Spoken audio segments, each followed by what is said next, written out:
12ஆம் வகுப்பு கணிதம் அலகு 10 சாதாரண வகைக்கெழு சமன்பாடுகள் பயிற்சி 10.8 4ஆம் கணக்கு பார்க்கலாம். வினாடிக்கு 10 மீட்டர் வேகத்தில் இயங்கும் ஒரு மின்விசை படகின் இயந்திரம் நிறுத்தப்படுகிறது. அதன் பின்னர் ஏதேனும் ஒரு நேரத்தில் இயந்திரம் நிறுத்தப்பட்ட பிறகு மின்விசை படகின் வேகம் குறையும் வீதமானது அந்நேரத்தில் அதன் திசைவேகத்திற்கு சமமாக உள்ளது என கொடுக்கப்பட்டுள்ளது.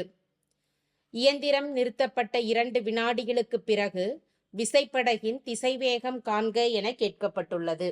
இயந்திரம் நிறுத்தப்பட்ட 2 வினாடிகளுக்கு பிறகு விசைப்படகின் திசைவேகம் காண்க என கேட்கப்பட்டுள்ளது. டி நேரத்தில் மின்விசை படகின் திசைவேகத்தை என்னன்னு எடுக்கலாம்னா வீண் எடுக்கலாம். திசைவேகத்தை பொதுவாக வெலாசிட்டி வீன்னு குறிப்பிடுவோம். அந்த நிபந்தனையை வச்சுட்டு டி நேரத்தில் மின்விசை படகின் திசைவேகம் v என்க. திசைவேகமானது குறைஞ்சிட்டே நமக்கு வருது. குறைஞ்சிட்டே நிறுத்தப்படுவதாக கொடுக்கப்பட்டுள்ளது. இயந்திரமானது நிறுத்தப்படுகிறது. அப்போ குறைகிறதுனால நம்ம என்னன்னு எடுக்கலாம்னா எதிர்குறியில எடுக்கலாம். -dv/dt. -dv/dt என்பது vக்கு சமமாக உள்ளது. மைனஸை பிளஸ்ஸா மாத்துறதுக்கு இடதுபுறத்துல இருபுறமும் ஒரு மைனஸால பெருக்கிட்டோம் அப்படின்னா dv/dt என்பது -v. திசைவேகமானது நிறுத்தப்படும் பொழுது திசைவேகத்திற்கு சமமாக உள்ளதாக கொடுக்கப்பட்டுள்ளதால் -dv/dt என்பது v-ன்னும் மைனஸால பெருக்கி dv/dt என்பது -v-ன்னு எடுத்துக்கிறோம். இனி v தனியாக dt தனியாக இருபுறமும் பிரித்து எழுதும் பொழுது வலதுபுறம் இருக்கக்கூடிய v-யை இடதுபுறம் கொண்டு வரப்ப வகுத்தல்ல வந்துடும். dv/v = -dt வலதுபுறம் போறப்ப -dt ஆக மாற்றமடையும். இருபுறமும் தொகைப்படுத்தி வகையீட்டை கேன்சல் பண்ணலாம். dv/v அதாவது 1/v-யின் தொகையீட்டு மதிப்பானது log v ஆகும். log v-ன்னு எடுக்கிறோம். வலதுபுறம் dt-யை தொகைப்படுத்தும் பொழுது தொகையீடு வகையீடு கேன்சல் ஆயிடுச்சுன்னா -t என அமையும்.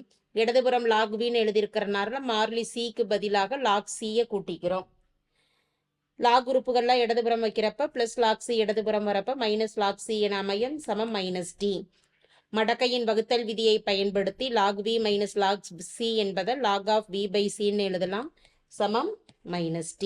மடக்கையை கேன்சல் பண்றதுக்காக அடுக்கு குறிக்கு உயர்த்தும் பொழுது இடதுபுறம் v log கேன்சல் ஆயிடும். v/c = e⁻−t என அமையும். c-ஐ ஏது வலதுபுறம் கொண்டு போறப்ப v = c × e⁻−t என அமையும். இதை சமன்பாடு 1ன்னு எடுக்கலாம். சமன்பாடு 1.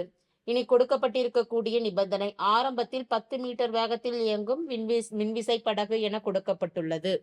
ஆரம்ப நிலையில காலத்தின் மதிப்பை t = 0ன்னு எடுக்கலாம். t = 0 உள்ள பொழுது v-யின் மதிப்பு 10 ஆகும். v = 10. v-க்கு பதிலாக 10ன்னு பிரதியிடுறோம். c × e⁻−t-யின் மதிப்பானது 0 ஆகும். e⁻0-த்தின் மதிப்பு 1, 10 சமம் c ஆகும். எனவே c என்பது எதற்கு சமம்னா 10ற்கு சமம். c-யின் மதிப்பு 10 என கிடைத்துள்ளது.